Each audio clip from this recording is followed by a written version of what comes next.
J'ai le plaisir de recevoir aujourd'hui pour Tandem TV Manaz Shirali, bonjour.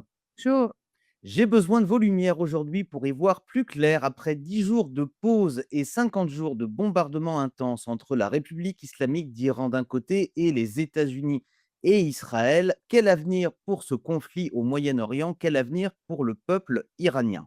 Je précise que cette interview réalisée le 17 avril, l'actualité évoluant très vite dans la région. La parole est à vous. Quel bilan tirez-vous de la situation? Bah, je dirais un échec cuisant pour, le média français déjà, parce que la manière dont le média français a traité la question était tellement désolante que personnellement, je ne veux plus du tout participer dans les débats télévisés et je n'accepte plus les invitations, pour vous dire. Ça, c'est la le premier bilan.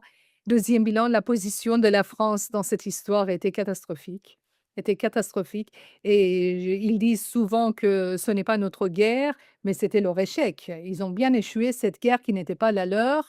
Tout d'un coup, j'ai eu une illumination. Vous savez, quand on fait des recherches, dans le monde de la recherche, c'est toujours comme ça. Vous travaillez pendant de longues années et à un moment donné, il y a une illumination qui vous tombe dessus et vous vous demandez: «Comment je ne l'ai pas vu? Comment est-ce possible quelque chose d'aussi évident, mais je ne l'ai pas vu?» Et j'ai eu cette illumination il y a 2 nuits. C'était ça m'est tombé du ciel et tout d'un coup, je me suis rendu compte pourquoi, en fait, il y a un tel problème sur l'Iran et je l'avais jamais remarqué sur autre pays parce qu'aucun autre pays n'est l'Iran. Et vous savez, aucun autre pays ne coupe l'internet sur sa population Ouais. depuis 45 jours. Aucun autre pays, on vous tue parce que vous avez posté un tweet, vous savez? Donc l'Iran est un pays très différent, très fermé et qu'est-ce qui se passe? En France, on le traite comme si, c'est un pays comme les autres et toute la propagande qui sortent de ce pays de la bouche des soi-disant journalistes. D'accord? Qui sont les porte-parole de la République Oui, islamique, bien sûr. porte-parole officiel, sinon il était déjà zigouté. D'accord? Alors donc, on les prend, les porte-parole de la République islamique, on les prend pour les journalistes indépendants. Alors que, par exemple, quand il y a porte-parole de l'armée israélienne à la télé, tout le monde sait qu'il représente l'armée israélienne. Bien sûr. Donc sa position est claire. Quand c'est Marco Rubio qui parle, on sait qui c'est. Quand Trump parle, on sait qui c'est. Mais bon, quand les soi-disant journalistes qui sont en vrai dans le fond, les propagandistes de la République islamique, sinon ils n'auraient même pas osé ouvrir la bouche quant à avoir l'internet et connexion avec l'étranger, n'en parlons pas, d'accord? Alors, on prend la parole des propagandistes comme la parole des journalistes indépendants et on les met côte à côte avec les informations des journalistes indépendants qui viennent d'autres pays. Et tout d'un coup, qu'est-ce qui se passe? C'est que dans un pays où la population n'a pas le droit de respirer, n'a pas le droit de tweeter, n'a pas le droit de téléphoner, ça fait 45 jours que je n'ai pas de nou 50, ça fait 50 jours, ça fait c'est 50 jours, j'ai pas de nouvelles de ma famille, de mes proches, de mes chers amis, aucune. Je ne sais même pas s'ils sont vivants ou pas. Alors, il y a un journaliste, porte-parole de la République islamique, qui répète systématiquement les slogans du régime et on le prend et on dit: «Mais bravo la République islamique, elle est cohérente, elle a une stratégie. Oh mais comme ils sont intelligents! Oh comme ils sont fins!» Parce que tout est cohérent. Évidemment, quand il y a qu'une seule personne qui vous raconte des choses, évidemment, c'est cohérent. La l'incohérence vient quand il y a plusieurs sources, étant donné que la propagande devient l'information et de l'autre côté, nous avons quand même 2 pays démocratiques. Qu'on les aime ou les aime pas, Israël est un pays démocratique, les États-Unis est un pays démocratique. Quand ils ont un soldat qui est blessé, tout de suite, ils le disent. Quand il y a un avion qui est tombé, tout de suite, ils le disent. Ils ne cachent pas et puis les journalistes, ils disent: «Oh là là, ils sont mal barrés. Oh là là là là, c'est l'échec cuisant des États-Unis». Et ben, mais ouais, alors que l'Iran résiste. Ah bah, c'est pas d'abord l'Iran, c'est la République C'est la islamique. République islamique, ouais, Elle tout à fait. résiste. On voit pas ce qui se passe dans ce pays. On par exemple, c'est vraiment drôle. Je refuse d'aller maintenant sur les médias parce qu'une information principale leur échappe. Une principale information, que l'Iran n'a pas de possibilité de stocker son pétrole et si le détroit d'Ormuz reste fermé, c'est fini, dans 10 jours. Dans 10 jours, c'est fini. Bah, J'ai entendu quelqu'un hier qui disait que ça coûtait 450 millions de dollars par jour, la fermeture du détroit et qu'effectivement, c'était impossible que ça puisse durer pour le fonctionnement du régime. non, non, ça coûte plus parce que si on n'arrive pas à sortir le pétrole des puits de pétrole, les puits de pétrole ne sont pas les puits d'eau. Les puits d'eau, vous sortez de l'eau, bah, à un moment donné, vous n'avez pas besoin, vous ne le faites pas. Mais le pétrole sort avec du gaz, d'accord? C'est une effervescence de pétrole, ça doit le contrôler et si jamais vous le fermez, vous devez plomber votre puits et ce sont les puits anciennes en plus, en Iran. Et si vous les plombez, vous n'arrivez plus jamais à accéder, terminé. Waouh! Donc, ils ne comprennent pas en fait ce qui se passe dans ce pays. Ils sont complètement à côté de la plaque. Ils prennent la propagande pour l'argent comptant et ils applaudissent les ayatollahs et ils tapent sur Israël, ils tapent sur les Américains. Non, mais vous vous rendez compte dans quel pays je vis, moi? Qu'est-ce que je fais là? Mais qu'est-ce que je fais? Mais malheureusement, je vais vous dire, je pense que votre sentiment est le bon, mais il est renforcé par un anti-américanisme et un anti-israélisme qui a explosé depuis le 7 octobre et qui fait que contre ces 2 notions, ces 2 entités dont on est tellement critique, bah, quelque part, on n'a même plus envie de critiquer l'Iran qui se bat contre les 2 méchants, Israël et les États-Unis. Ah oui, non, mais il faut l'applaudir quand même. Il tue sa propre population, c'est pas grave, mais il résiste. Vous voyez? En plus, sa propre population n'avait que se calmer et n'avait pas à protester. On s'en fout de ce qu'ils disent. Ce n'est pas notre guerre. Il n'arrête pas de le dire. Ce n'est pas je leur ai dit hier, j'ai posté un tweet, j'ai dit: C'est vrai, c'est pas votre guerre, mais vous l'avez quand même perdue». Le Liban vous a écarté des négociations, c'est un échec cuisant. Bien Ça, sûr. c'est un échec cuisant que les Libanais n'ont pas voulu des Français dans les négociations de c'est ça une alors et ce n'est pas notre guerre. Les Iraniens qui n'ont sont c'est leur problème interne. Ils se font massacrer par des centaines de milliers, c'est pas grave, c'est pas notre problème. Notre problème, c'est quoi? D'applaudir la République islamique et donner la parole à longueur de l'antenne à leur porte-parole Siav Shirazi, qui est payé 1 000 € pour chaque présentation. Waouh. Mais vous savez, le malheur des uns fait le bonheur des autres, hein, Ouais, malheureusement, c'est c'est pas connu. nouveau. Parce que, le fait que la France a été exclue des négociations de paix au Liban, entre le Liban et Israël, je pense que c'est un échec historique pour la France. La France a jamais elle a perdu sa place au Moyen-Orient. Alors, il y a ça et puis d'un autre côté, on s'interroge quand vraiment on veut savoir ce qui se passe en Iran aujourd'hui. Quelle est la vie des Iraniens aujourd'hui? Quelles sont les répercussions sur leur vie quotidienne? Ça fait 50 jours que internet est coupé quasiment à l'échelle nationale, sauf pour les détenteurs de je crois qu'on appelle ça la carte blanche qui ont, des accès. Mais est-ce qu'on sait le quotidien de ce qui se passe là-bas aujourd'hui? Très difficilement parce que, personnellement, je reçois des informations par bribes. À compte-gouttes, très, très, très peu et ce sont les Iraniens qui sont en France qui téléphonent de temps en temps à leur famille et qui transmettent, les informations. On apprend, à quel point la vie est devenue dure en Iran. Ce sont les milices de Hashd el-Shaabi d'Irak, de Zainabiyun et de Fatemiyun d'Afghanistan et de Pakistan qui ont envahi les grandes villes. Ils ont installé leurs, drapeaux avec leurs armes, sur les checkpoints à chaque carrefour des grandes villes pour impressionner les Iraniens, pour contrôler la situation, tellement la République islamique a peur que la population iranienne se révolte contre elle. J'ai un peu de mal de parler de la République islamique parce que j'estime qu'il n'y a plus de République islamique. Après la mort, l'élimination de Khomeini, nous n'avons plus de régime politique en place. Nous avons affaire à des nébuleuses, des centres de pouvoir en contradiction et en conflit les uns avec les autres. Et la preuve en est que pour les négociations, ils ont envoyé 80 personnes.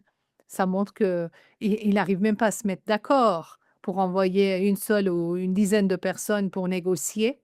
On ne sait pas qui dirige l'Iran. On sait que Khomeini, le fils, il est déjà mort. Il était toujours mort d'ailleurs, et qu'on avait nommé un deuxième guide alors qu'il était dans l'au-delà.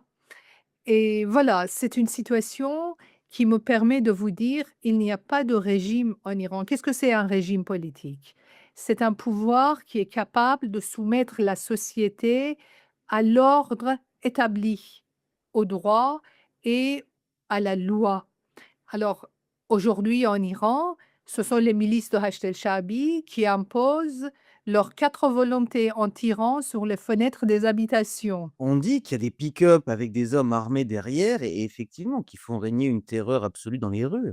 Donc, on est dans une situation comme par exemple à l'époque où Daesh contrôlait la Syrie.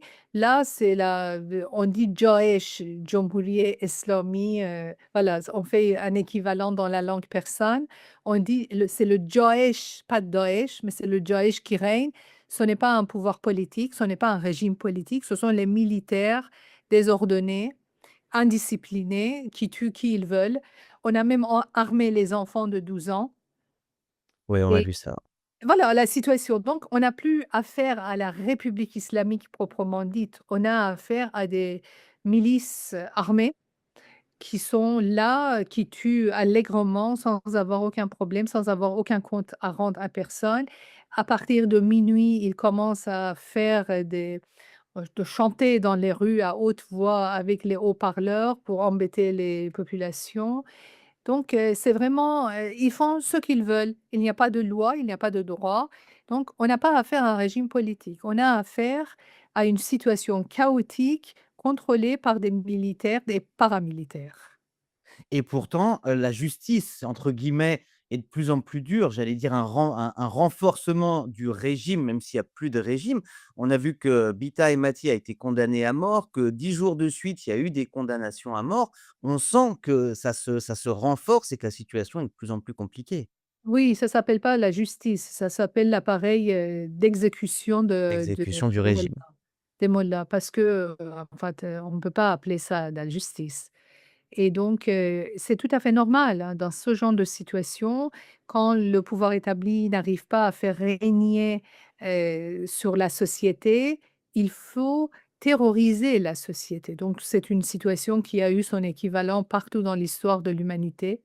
Depuis Gengis Khan à ce jour, il y a beaucoup de tyrans qui ont fait ça. C'est-à-dire à partir du moment où le contrôle de la situation leur échappe, ils tuent la population locale pour les terroriser, pour les garder sous leur ordre. Voilà ce qui se passe actuellement en Iran. J'ai appris qu'il n'y a plus de médicaments et ceux qui ont besoin de renouveler leurs médicaments, ils n'arrivent plus du tout à se ressourcer et il est très difficile de trouver des denrées quotidiens. La situation de vie est devenue complètement invivable. Les Iraniens sont furax contre ces étrangers qui ont pris le contrôle de leur vie. C'est une situation vraiment, surréaliste que les drapeaux irakiens et les drapeaux afghans des talibans et les drapeaux des Pakistanais soient dans les villes iraniennes. C'est vraiment la décadence totale. Et alors, par rapport à ces difficultés, il y avait peut-être l'idée de la part des Américains que, avec les sanctions, avec là la fermeture du détroit, le renforcement de la difficulté sur place pousse la population à une forme de révolte pour faire tomber les derniers dirigeants qui restent en place aujourd'hui. Oui, vous savez, la population iranienne n'a pas attendu, l'ordre venant de la part de Netanyahou ou de Donald Trump pour se révolter contre, ce régime infâme et criminel. Et les Iraniens, si là maintenant ils font rien parce que, aucun peuple ne peut se révolter contre les milices armées jusqu'aux dents. Ils ont été massacrés par dizaines de milliers, 40 000, 50 000, on ne sait pas encore, mais en tout cas un nombre extrêmement important. Plus tous ceux qui ont été Aujourd'hui, emprisonnés, blessés. 200 000 emprisonnés, ça on a le chiffre exact. Et aujourd'hui, avec la moindre, manifestation, ils vont se faire massacrer. Moi, je ne propose absolument pas à mes interlocuteurs de sortir dans les rues. Je leur dis: «Attendez, le régime, il a beaucoup, beaucoup affaibli, indéniablement, mais sa son pouvoir de répression est intact. Il suffit que les Iraniennes sortent et tout de suite après, ils vont être massacrés. Mais on ne peut pas perdre les jeunes d'un pays par des dizaines de milliers quand même. Ce sont les richesses de ce pays. On veut reconstruire l'Iran avec ces jeunes. On ne peut pas les laisser se faire tuer de cette façon. Moi, je fustige tous ceux qui aujourd'hui qui se permettent d'encourager les Iraniens à sortir dans les rues. Mais c'est pas possible. Non, Macron bien sûr, mais cet appel quelque part, il montre une volonté de renverser le régime, et on ne sait pas quoi faire. On a vu que les bombardements ne permettaient pas évidemment de le renverser, que la tentative au mois de janvier a fini dans un bain de sang et on se demande quelle est l'étape d'après, comment on va faire pour aider le peuple iranien à se débarrasser des mollahs? Est-ce que c'est une politique d'élimination ciblée? Est-ce que c'est des défections? On a parlé quand même d'un certain nombre de défections plus ou moins discrètes de personnes qui rendent les armes, qui demandent des asiles politiques. On espère entre guillemets «le changement» aujourd'hui. Enfin, vous êtes un petit peu en train de parler comme les experts de plateau en France. Les bombardements ne font rien. Déjà, les bombardements ont profondément affaibli la République islamique, ont complètement paralysé une bonne partie de la capacité militaire de la République islamique. Si ce régime est à bout, c'est grâce à ces bombardements. Donc, on ne peut pas dire que les bombardements n'ont servi à rien. Ensuite, les Israéliens, vos compatriotes, ils ont parfaitement trouvé la réponse pour déstabiliser le régime et ses centres de répression en visant les checkpoints. Pendant quelques nuits, les drones israéliens n'ont visé que les checkpoints. Et en une seule nuit, ils ont tué à peu près 1500 membres de Postaran. C'est là où ils étaient obligés de faire venir Hachd el-Shaabi, Zainabioun et les milices étrangères en Iran parce qu'ils étaient tous visés et ils n'avaient même pas un endroit où se cacher. Donc, les Israéliens, ils savent pertinemment comment faire. La partie la plus efficace de cette guerre de plus de 40 jours était les 3 ou 4 nuits où les drones israéliens ont visé les checkpoints. Et les Iraniens étaient ravis, vous ne pouvez pas imaginer, ils Bien étaient sûr. ravis, reconnaissants, parce que en fait, ce sont ces checkpoints qui ont massacré ce peuple. C'est ça qui, pour eux, c'était l'important, c'était ça. Et on se demande aujourd'hui pourquoi cela s'est arrêté, pourquoi les drones israéliens ne tuent plus tous ces milices qui occupent les villes et qui sont aussi apparentes. Mais je pense que ça va revenir parce que vos compatriotes, moi je compte sur eux, ils ont une intelligence militaire extrêmement haute et ils savent comment aider les Iraniens. Ça, je compte sur eux, vraiment, et je suis reconnaissante pour tout ce qu'ils ont fait jusqu'à là, surtout les éliminations ciblées. C'est un paradoxe, c'est notamment dans la communauté franco-iranienne, on a entendu un certain nombre de voix qui remerciaient, qui appréciaient ce que faisaient les États-Unis et Israël, complètement à contre-courant des voix médias mainstream qui critiquaient cette guerre, peut-être simplement pour taper sur Israël ou les États-Unis. Oui, oui, mes contacts, en Iran, ils sont tous reconnaissants, vous ne pouvez pas imaginer. Alors là, mais ils se demandent pourquoi ça s'est arrêté, pourquoi ça ne continue pas, mais qu'est-ce qu'elles font alors? Pourquoi? Vous voyez? Mais en tout cas, je vous dis, pour éliminer l'un des généraux de ce régime, si les Iraniens voulaient le faire à main nue, il a fallu des millions et des millions de morts du côté iranien, du côté du peuple, et encore, on n'arrivait même pas à les toucher. C'était impossible pour le peuple à main nue.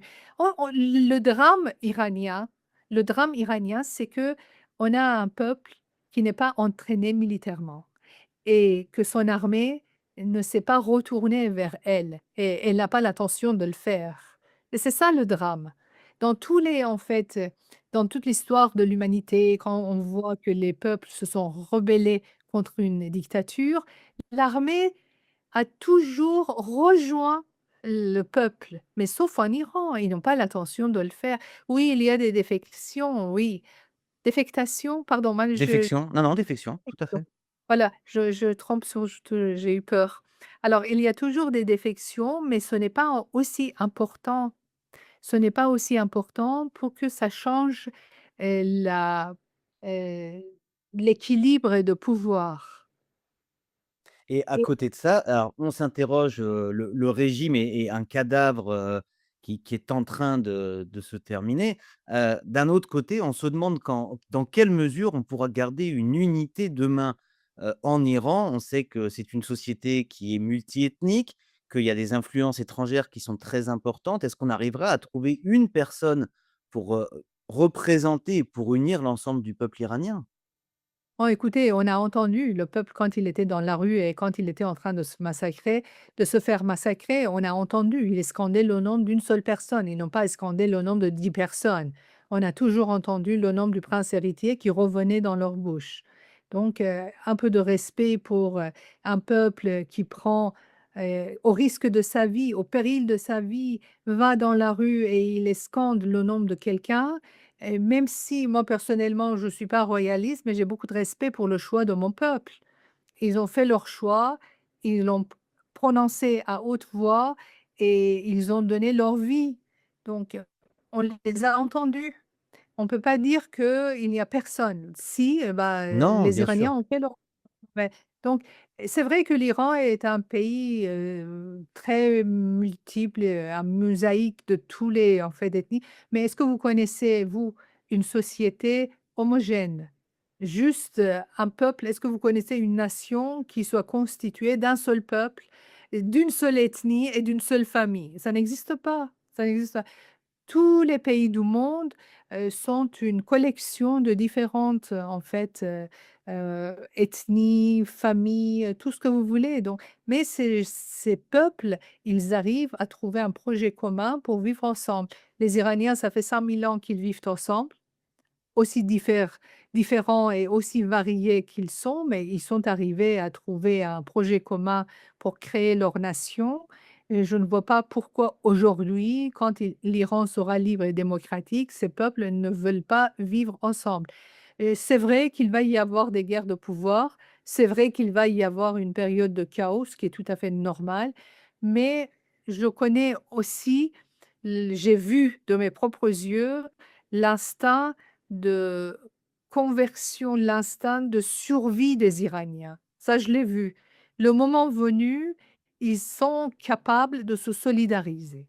Ils sont capables d'assurer une cohésion pour sauver leur pays. Et d'ailleurs, c'est ainsi que ce pays a 5 000 ans d'histoire. C'est pas par, ce n'est pas rien, en fait, quand vous êtes en face d'un pays ancien. C'est qu'ils ont su garder leur cohésion. Ça fait partie de leur ADN. Je ne suis pas inquiète pour demain et je pense que pour l'instant, les choses sont en train de se passer, d'une manière très cohérente. Contrairement à ce qu'on nous dit que les Américains et les Israéliens n'ont pas de stratégie, je pense que, les 2 pays suivent vraiment un plan très précis. Pour l'instant, la République islamique est complètement à terre. Complètement à terre. Je vous ai dit, ils ont 10 jours de stock de pétrole, pas plus. Ouais. La capacité de stocker leur pétrole. C'est crucial pour eux, crucial, c'est crucial. Alors donc, les 10 prochains jours, on va voir ce que ça va donner. J'ai entendu qu'ils sont en train d'arriver à un accord. Ce n'est pas un accord à mon sens, c'est plutôt une capitulation. Alors, cette capitulation va jusqu'où? Je n'ai peut-être pas à 100 confiance dans les Américains, mais j'ai à 100 confiance dans les Israéliens. Pourquoi? Parce que pour les Israéliens, c'est la question de survie de leur pays. C'est la survie d'Israël qui est en jeu. Une république islamique à moitié blessée qui reste en place, qui fait des accords, est tout à fait susceptible dans 6 mois faire exploser une bombe atomique sur la tête de vos compatriotes. Donc les Israéliens ne sont pas dupes, ils savent quel est le danger de la République islamique et leur présence dans le triangle, l'Iran, les États-Unis et Israël, leur présence dans ce triangle me rassure. Je ne pense pas qu'on arrive à signer un accord bancal avec la République islamique, le laissant continuer à sévisser dans la région. Je ne pense pas. D'ailleurs, les Tout pays à arabes. fait et puis j'allais vous dire, alors dans une mesure qui n'a rien à voir avec ce qu'a vécu le peuple iranien, on a été nous sous les bombes pendant plus de 50 jours, on a eu beaucoup de morts, on a eu de nombreuses destructions, on a eu des personnes déplacées. Ensuite, avec le Liban, il y a encore un quart, un tiers du pays qui a été jusqu'à hier sous les bombes, donc c'est sûr que, les Israéliens et en premier lieu leur gouvernement ont tout intérêt et envie de pouvoir, régler le problème iranien pour assurer, le futur, la paix et la stabilité à la fois, de la région et en premier lieu des Israéliens. Oui, je pense que vraiment la République islamique n'a aucune possibilité de survivre, cette période. Je suis très optimiste dès le début de cet événement. Merci beaucoup. Merci pour cet éclairage, cet optimisme et d'avoir été avec nous sur Tandem TV. J'espère à très bientôt. Avec grand plaisir.